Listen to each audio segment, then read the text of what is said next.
어려움이 없는 인생은 없죠. 모두들 살다 보게 되면 여러 문제들을 봉착하게 되고 또 어려움을 겪게 돼 있습니다. 여러분, 우리가 개인적으로나 또 가족 또 우리가 속한 어떤 공동체에 문제가 발생하게 될 때에 어떻게 하겠습니까? 그 문제를 해결하려고 하겠죠.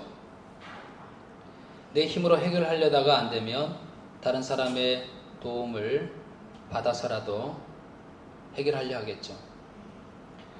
근데 우리가 이 문제를 해결하려고 애쓰고 노력한다 할지라도 정말 근본적으로 중요한 것이 무엇인지를 잊지 말아야 됩니다. 그것은 바로 우리는 하나님을 믿는 그리스도인이라고 하는 겁니다. 하나님을 믿는다라고 하는 것, 하나님이 살아계심을 믿는 거죠. 그리고 우리 가운데 역사하심을 믿고 또 우리의 기도를 들으시는 분이심을 우리가 믿는 것이죠. 그게 그리스도인인 거죠. 우리의 정체성, 하나님은 살아계셔서 우리의 기도를 들으시고 응답하시는 것을 믿게 될 때에 여러 문제 가운데서도 우리 그리스도인으로서 우리가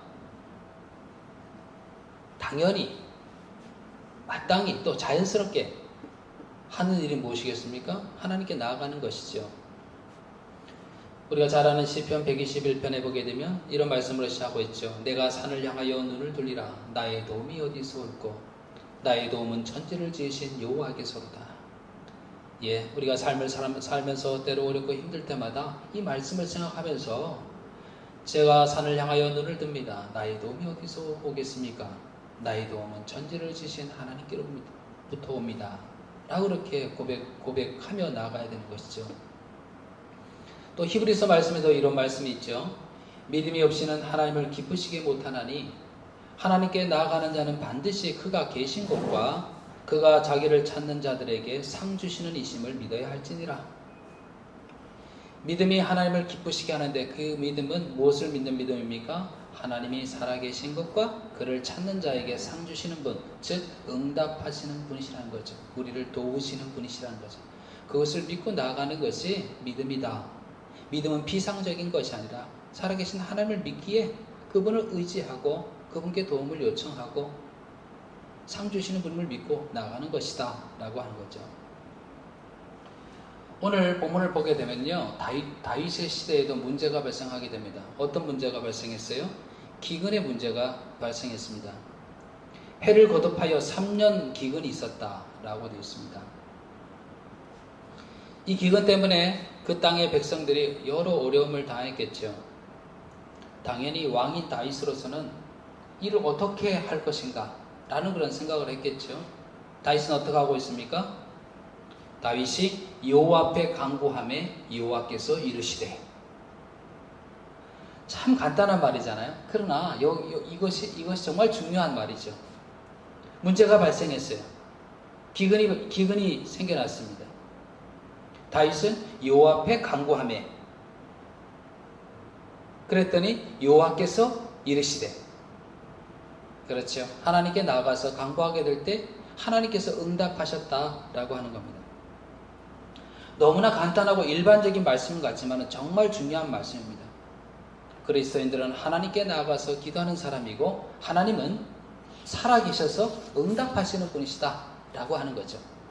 이것이 우리의 삶 속에 너무나 자연스럽게 당연스럽게 그리스도인이라면 하나님께 나아가서 간구하고 살아계신 하나님께서는 우리 가운데 응답하시고 하는 일들이 자연스럽게 일어나는 것이 바로 그리스도인의 삶이다 라고 하는 거죠. 문제가 발생했을 때 하나님께 나가는 것이 쉬운 것 같잖아요. 우리 교회 다니는 사람이라면 누구든지 문제가 발생하면 하나님께 나가서 기도할 것 같잖아요.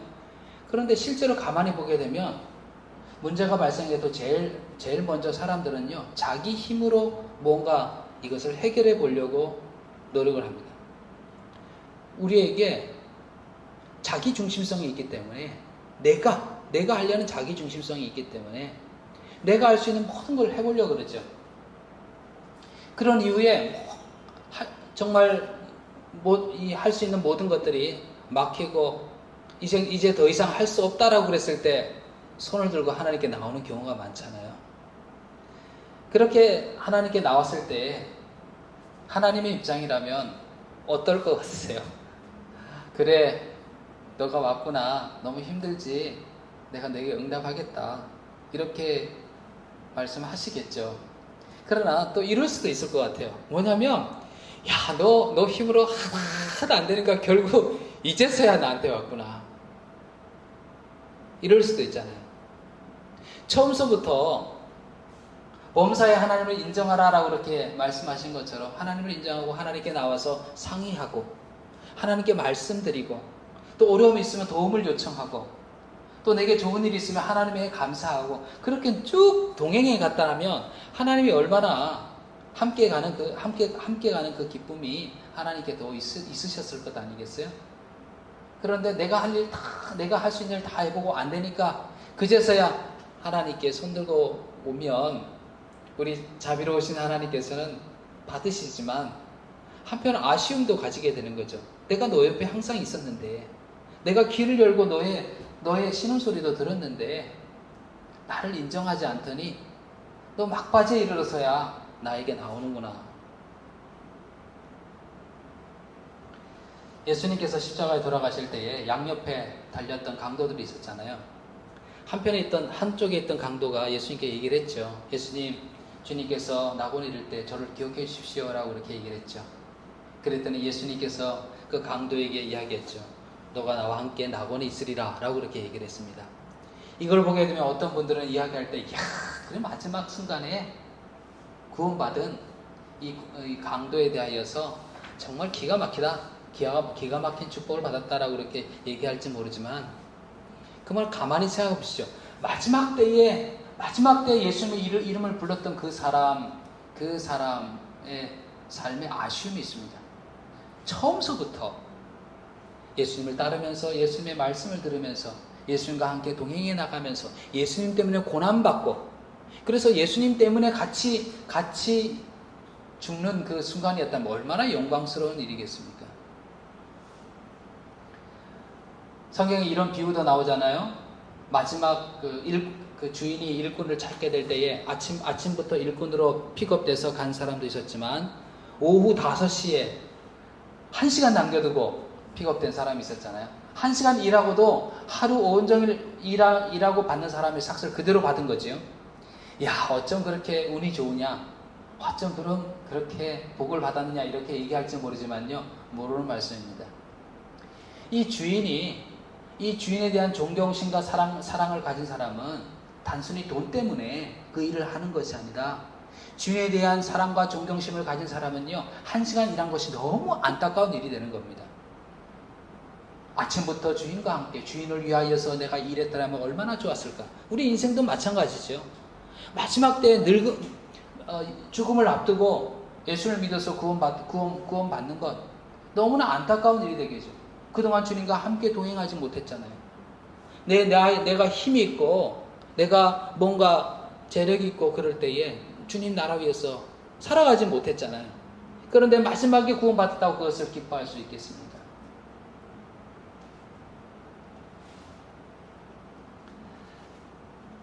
자녀가 자신의 힘으로만 부모님께 도움을 요청하지 않고 자신의 힘으로 무엇인가 열심히 자신의 힘으로 해보려고 그랬을 때에 어떤 사람이 이렇게 평가할 수 있겠죠. 어쩜 자녀가 그렇게 독립심이 있으세요? 어쩜 그렇게 부모님께 의지하지 않고 어린 자녀인데도 불구하고 자기 힘으로 그렇게 노력해 보려고 그럴까요? 독립심이 있으세요? 그렇게만 평가할 일이 아닙니다. 부모 입장에서는 그렇습니다. 또 아버지께 모든 것을 말하는 자녀에게 어쩜 그렇게 아버지만 의존하느냐, 부모님만 의존하느냐, 의존성에 대해서 이야기할 것이 아닙니다. 아버지께 자신의 문제를 이야기하고 도움을 요청하는 것, 그리고 아버지와 함께 이렇게 대화해 나가는 것은요, 그 과정 속에 아버지와의 친밀감을 가지고 교제하며 가는 겁니다. 가족 가운데 부모님과 자녀가 별로 대화가 없는 경우 있잖아요. 대화가 없는 경우. 그리고 아들은 자기 할 일 알아서 하고 부모님은 간섭하지 않고 독립심이 있다고 좋다고 생각할지 모르지만 그 없는 게 있잖아요. 친밀감이 없잖아요. 함께 교제하는 친밀감이 없잖아요. 그 아들이 겪는 문제, 아들이 고민하는 문제, 자녀가 고민하는 문제 이런 것에 대해서 부모가 함께 하지 못하잖아요. 자녀가 자신의 형편을 이야기하고 또 때로 도움을 요청하고 하는 것은요, 부모의 기쁨이 됩니다. 왜냐하면 부모와 같이 친밀감을 누리기 때문에 그렇습니다. 이것이 바로 그리스도인이 하나님께 나아가는 겁니다. 독립심이 없어서 하나님을 전적으로 의존하는 그런 나약한 모습이기 때문에 그런 것이 아니라 그분이 나의 아버지시요 또 그분이 나의 삶의 주인이시고 그렇기에 내 모든 것을 내어놓고 말씀드리며 친밀감을 누리며 나아가게 되는 것이죠.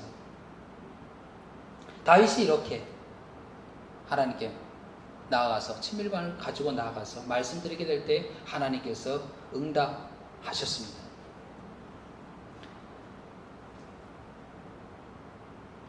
하나님께서 다윗에게 어떻게 응답하셨습니까? 어떤 문제라 그랬었죠? 어떤 문제 때문에 하나님께 나아갔다 그랬습니까? 기근이었잖아요. 3년간의 기근이었잖아요. 그러면 하나님께서 응답하셨습니다 라고 이야기하면 어떻게 응답되어야 될 것 같을까요?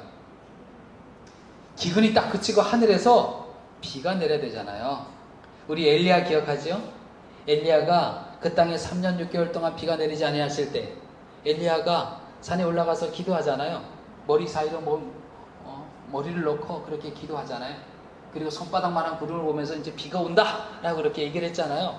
그래서 비가 확 쏟아지게 됐죠. 정말 그 메말랐던 대지 위에 비가 떨어지게 되잖아요. 그것처럼 다윗이 기도하게 됐을 때에 하나님께서 응답하셨다 그러면 그렇게 비가 쏟아져야 되는데 어떻게 응답하셨습니까?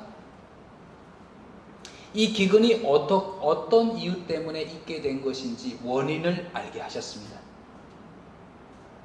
하나님의 은혜를 맡고 있는 이 죄의 담이 무엇인가에 대해서 알게 하셨습니다. 무엇이 문제인지를 알게 하시는 것이 응답입니까? 응답이 아닙니까? 응답이죠. 우리는 내가 가지고 있는 문제가 해결되는 것으로 응답을 생각하기 쉽지만은 하나님께서 우리에게 응답하실 수 있습니다. 그 문제의 원인이 무엇인지를 말씀하시는 것, 그것을 깨닫게 하시는 것, 그것이 응답으로 나타나게 된 것이죠.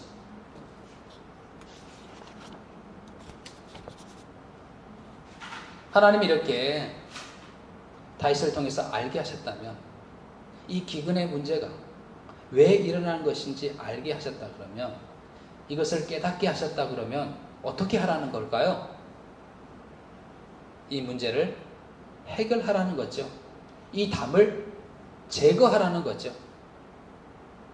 이 죄의 장벽이 무너져야 하나님의 은혜가 막힘없이 내릴 것이다 라고 하는 것이죠. 그래서 우리가 기도하는 가운데 깨닫게 될 때에 이것이었구나 라고 알게 될 때에 우리가 해야 될 것은 그것을 실행하는 겁니다. 그 장벽을 허무는 겁니다. 돌이키는 겁니다. 하나님의 그 의도에 따라서 순종해 나가는 것입니다. 이사야 말씀에 이렇게 이야기하고 있습니다. 여호와의 손이 짧아 구원하지 못함도 아니요 귀가 둔하여 듣지 못함도 아니라 오직 너희 죄악이 너희와 너희 하나님 사이를 갈라놓았고 너희 죄가 그의 얼굴을 가리어서 너희에게서 듣지 않으시게 함이니라. 하나님의 손이 짧다는 것이 말이 되겠습니까? 전능하신 하나님이신데 하나님께서 듣지 못한 게 말이 되십니까? 하나님 모든 것을 아시는 분이신데요. 그런데 왜 하나님께서 듣지 않는 것처럼 보이십니까? 무엇이 하나님과 사람 사이를 갈라놓고 있다고요? 죄악이 너희와 너희 하나님 사이를 갈라놓았고, 예레미야 말씀에도 이런 말씀이 있습니다. 너희 허물이 이러한 일들을 물리쳤고 너희 죄가 너희로부터 좋은 것을 막았느니라.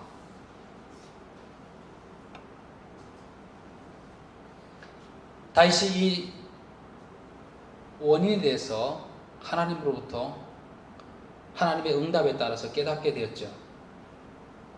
그럼 이스라엘 가운데 있었던 그 죄악은 무엇입니까? 오늘 본문 말씀을 통해서 우리가 봤지만 그 죄악은 무엇입니까? 사울 때에 사울의 왕이 기브온 주민들을 죽인 겁니다. 이 사울의 입장에서 왜 기브온 주민들을 죽였냐면 그 이스라엘 이스라엘의 하나됨을 위하여서 이방인이라고 생각했던 기본 주민을 죽였는지 모르겠죠. 근데 왜 기본 사람을 죽인 것이 하나님 앞에서 죄가 되었습니까? 우리 기억하잖아요. 이스라엘 백성이 가나안 땅 들어오게 될 때에 그 가나안 땅에 있는 아모리 모든 족속을 제거하라라고 하나님께서 말씀하셨죠. 그 이야기를 듣고 어떻게 하지 우리 죽게 되었다. 어떻게 하면 살아날 길이 없을까라고 고민했던 그런 주민들이 있습니다. 바로 기본 주민들이요. 그래서 기본 주민들이 어떻게 했습니까? 용기를 했어요. 멀리서 온 사람처럼, 아주 먼 곳에서 온 사람처럼 아주 허름하고 다 떨어진 옷을 입고 신발도 다 헤어진 옷을 입고 가죽 부대도 그냥 곰팡이 쓸고 이런 가죽 부대에다가 아주 곰팡이 난 빵이며 이런 것들을 가지고 왔죠. 그리고는 우리와 화친하자라고 얘기했죠. 이스라엘 백성들은요, 그것을 자세히 알아보지도 않고 어떻게 했습니까? 덜컥 화친했어요. 그런데 화친한 것은요, 누구 이름으로 했겠습니까? 화친이 그냥 도장 찍는 게 아니잖아요. 누구 이름으로? 하나님의 이름으로 한 거예요. 하나님의 이름으로 우리와 너와 화친하자라고 이렇게 얘기했습니다. 분명히 이스라엘 백성들이 속임을 받고 그렇게 화친하긴 했지만은 중요한 것은 뭐냐면 하나님의 이름으로 한 그런 화친 조약이었기에 하나님은 그것을 받아들인 겁니다. 그 하나님의 이름의 권위로 한 조약이기에 받아들인 것이죠. 그러니까 그 조약은 유효하다는 거죠. 하나님의 이름으로 약속한 것이었기 때문에 그렇죠. 여러분, 예수를 믿지 않는 사람들이 예수를 믿게 되고 이제 세례를 받을 때가 있잖아요. 세례를 받게 될 때에 세례 집례자가 있잖아요. 세례 집례자가 성부와 성자와 성령으로 세례를 주게 됩니다. 그런데 세례를 주는 집례자가 죄가 하나도 없는 완전한 사람입니까? 아니죠. 그런데 왜 이 세례가 그렇게 중하고 귀하게 되는 겁니까? 누구 이름으로 하기 때문에? 성부와 성자와 성령의 이름으로 하기 때문에 그렇습니다. 하나님의 이름으로 한 조약이기에 귀중한 그 하나님의 권위가 있는 거죠. 그 권위를 갖고 조약한 것이기 때문에 그런 거죠. 그런데 그 기브온 사람들을 사울왕이 학살한 것입니다. 이것은 결과적으로 여호와의 이름을 더럽힌 것이 되었습니다. 사울의 행위는 신성한 여호와의 이름을 훼손시킨 명백한 살인이 되게 된 것입니다. 그런데 이걸 보게 되면 하나님의 이름으로 맹세하는 것, 또 하나님의 이름으로 약속하는 것이 얼마나 중요한 일인지, 얼마나 그것이 책임을 가져야 될 일인지를 보여주는 그런 말씀이라는 것을 보게 됩니다. 원인을 알게 되었으니 다윗이 어떻게 하냐면 기본 주민들을 부릅니다. 불러서 기본 주민들에게 이야기를 하게 되죠.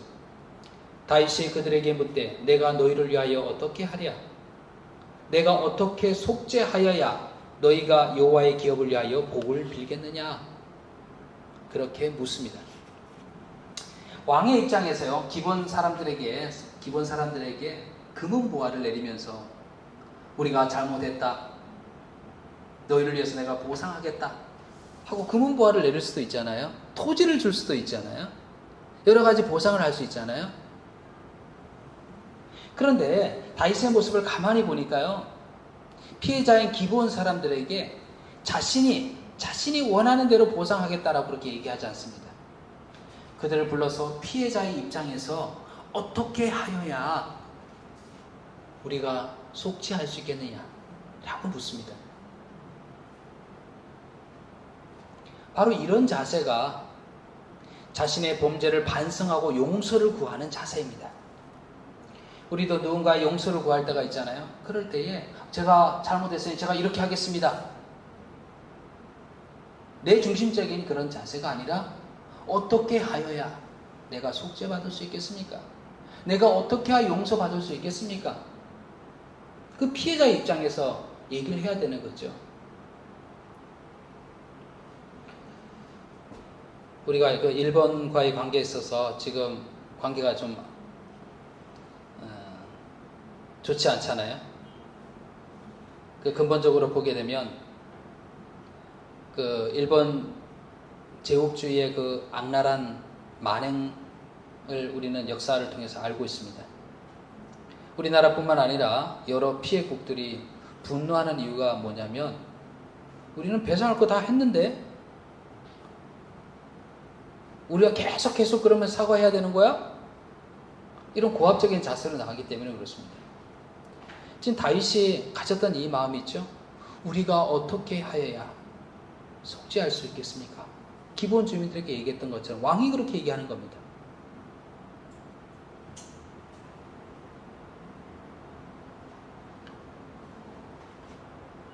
피해 입은 자들의 입장에서 그들이 이제 그만해도 좋다라고 그렇게 할 때까지 사죄하는 것이죠. 사죄해야 되는 것이죠.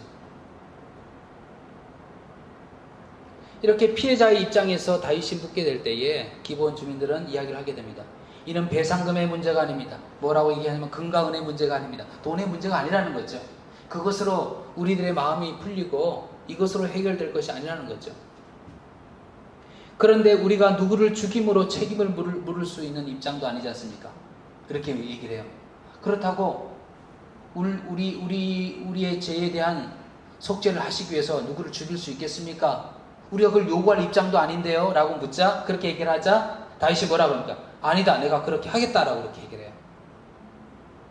너희가 말한 대로 시행하겠다. 그랬더니 기브온 주민들이 말하죠. 자신들을 학살한 사람의 자손 7사람을 내주면 그들을 여호와 앞에서 목매달겠다고 그렇게 하게 됩니다. 자녀를 키우다가 이럴 때가 있잖아요. 정말 소원이 뭐야? 소원 들어줄게 라고 그랬는데 자녀가 갑자기 소원을 얘기하는데 그 소원이 들어주기 너무 힘든 거로 그런 소원을 얘기할 때가 있잖아요. 뭔가 그냥 과자 사달라 할 줄 알았는데 뭔가 돈으로 해결될 수 있는 건 줄 알았는데 큰 거 요구하게 되면 내가 잘못 얘기했나? 이렇게 될 때가 있잖아요. 다윗왕도 얘기하기를 말하라 내가 시행하겠다라고 얘기를 했는데 이 사울 왕의 자손 중에 7을 내어달라는 거예요. 그들을 죽이겠다는 거예요. 아마 다윗도 그 순간에 내가 잘못 얘기했나? 이렇게 생각했을지도 모르겠습니다. 7명의 사람을 특히 선왕이었던 사울의 자손 가운데서 7명의 사람을 내어주는 것 정말 쉽지 않았을 것입니다. 이 쉽지 않은 결정을 다윗은 하게 됩니다. 그들의 요구를 들어주게 되죠. 그렇게 결정하고 시행하게 됩니다. 그래 하나님의 이름으로 체결된 그 약속을 지키기 위하여서 어려워도 이것을 시행하는 겁니다. 그 약속을 지키는 것이 또 깨어진 약속을 다시 회복시키는 것이 쉬운 거라면 누구나 다 할 수 있겠죠.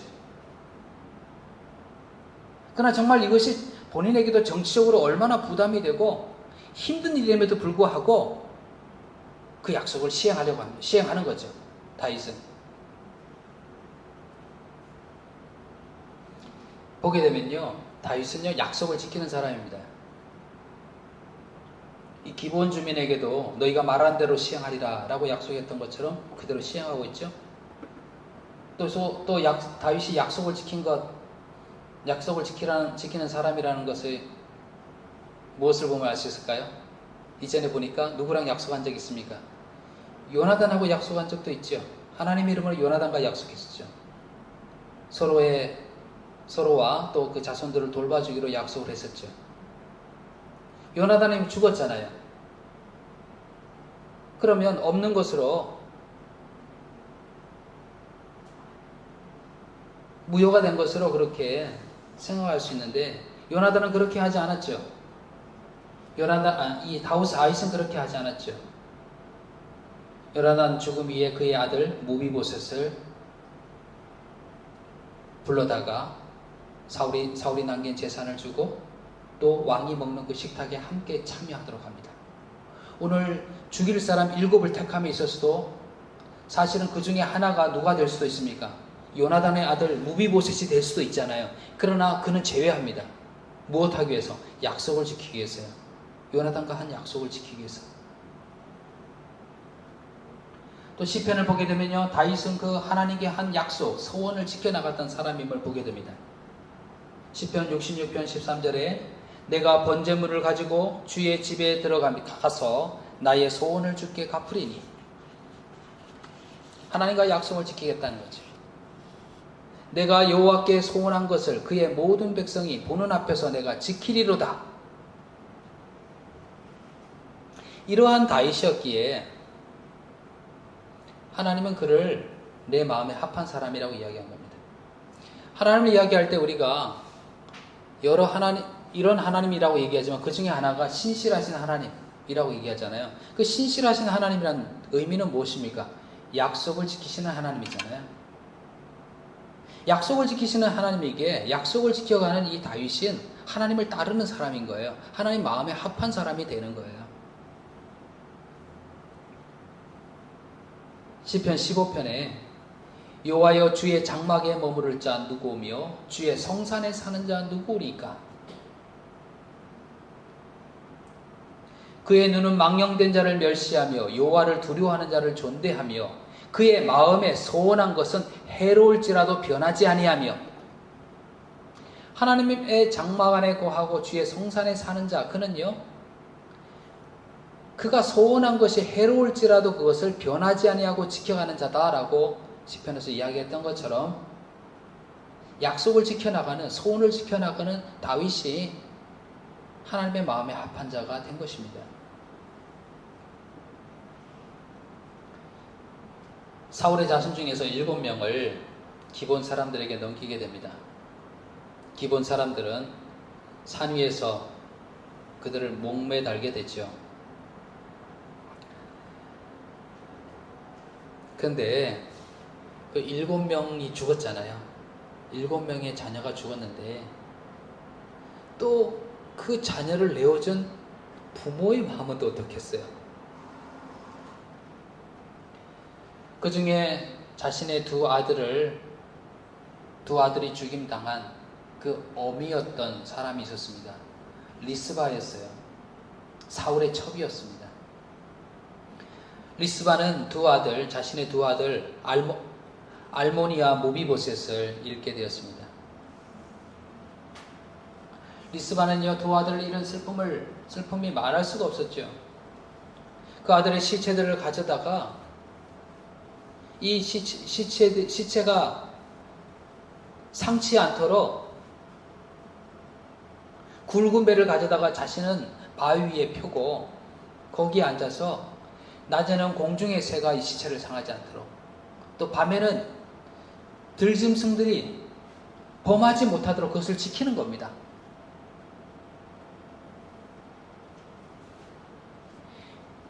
이렇게 시체들을 지키는 그 기간이 짧지 않습니다. 오랫동안 그렇게 하는 겁니다. 그러니 이것을 보는 사람들, 이 얘기를 듣는 사람들마다 자식을 잃은 이 여인의 아픔이 느껴지는 거예요. 다윗도 이 이야기를 듣게 됐죠. 이 이야기를 듣고 다윗이 어떻게 하냐면요, 블레셋 사람들에 의해서 죽임당한 사울왕이 있죠. 또 그의 아들 요나단이 있죠. 벳산 거리에 달려서 죽은 그 뼈를 길르앗 야베스 사람들이 그것을 가져왔었는데, 다윗은요, 길르앗 야베스 사람들이 가서 이 사울 왕의 뼈와 요나단의 뼈를 가져다가, 또 7명이 죽임당했다 그랬죠. 사울의 자손 7명이 죽임당하는데 그들의 뼈를 함께 가져다가 사울왕의 아버지 기스의 묘에 장사하여서 가족 묘에 안장시켜줍니다. 이게 오늘 본문에 나오는 말씀이죠. 다윗은 이를 명령하였고 이렇게 잘 장사되도록 그렇게 했습니다. 이 다윗의 이런 모습을 보게 되면요, 다윗의 입장에서 이렇게 얘기할 수 있습니다. 하나님의 명령에 따라, 하나님의 응답에 따라서 내가 7명도 내어주었고 그래서 그들은 죽은 것이에요. 그런데 어떻게 보면 사울의 죄값에 따라서 그들이 죽은 건 당연해요.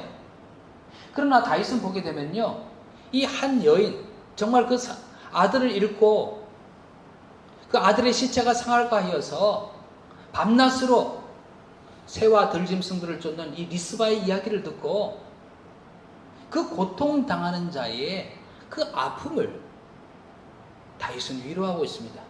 그가 할 수 있는 한, 할 수 있는 것을 가지고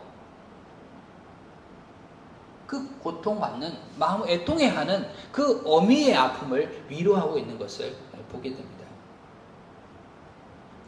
여러분, 우리의 삶 속에서도 정말 어쩌지 못할 그런 상황 속에서 일어나는 일들이 있죠. 그 일 속에서 고통받는 사람들이 있죠. 그런데 우리가 할 수 있는 일은, 우리가 또 해야 될 일은 그 일로 애통하는 자의 아픔에 공감하고 위로하는 겁니다. 내가 할 수 있는 한 그 힘을 가지고 그들을 돕는 것, 그것이 바로 우리들이 해야 될 일이라는 것을 다윗을 통해서 우리가 알게 됩니다.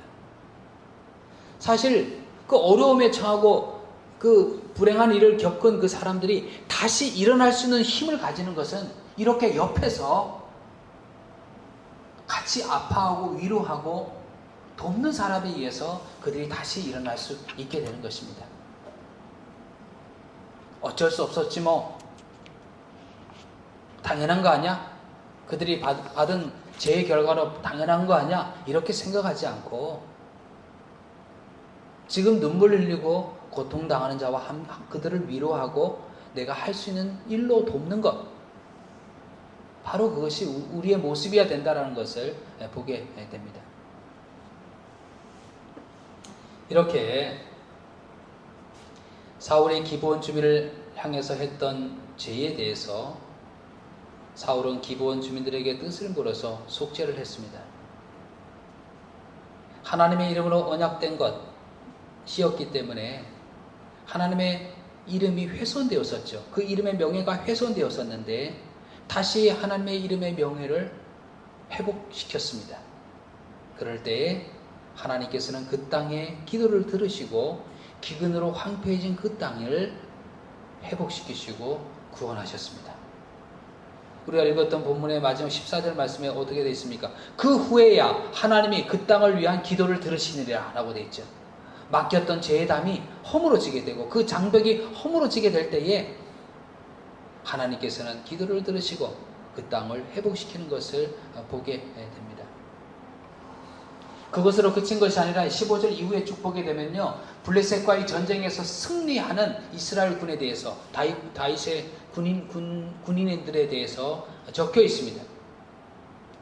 이제는 죄의 담이 허물어지게 됐을 때 하나님의 은혜가 어떻게 부어지는지를, 더하여 주시는 은혜가 어떤지를 보여주고 있습니다.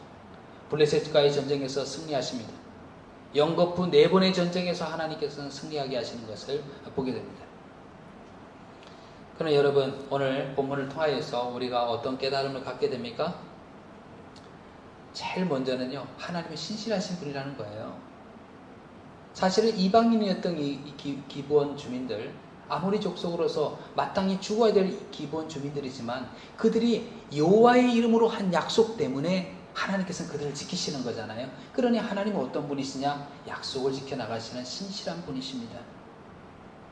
우리에게도 약속을 주셨잖아요. 예수님 안에서 우리에게 주신 약속, 성경 말씀을 통해서 하나님 자녀에게 주신 약속이 있잖아요. 그 약속을 하나님은 어떻게 나가시는 분이시라고? 지켜나가시는 분, 신실하신 하나님이시라는 것을 다시 한번 확인하게 됩니다. 이것이 하나님께 소망을 두는 근거입니다. 사람의 마음은 변하고 사람들은 약속을 어기고 나를 저버릴 때도 하나님은 우리를 저버리지 않습니다.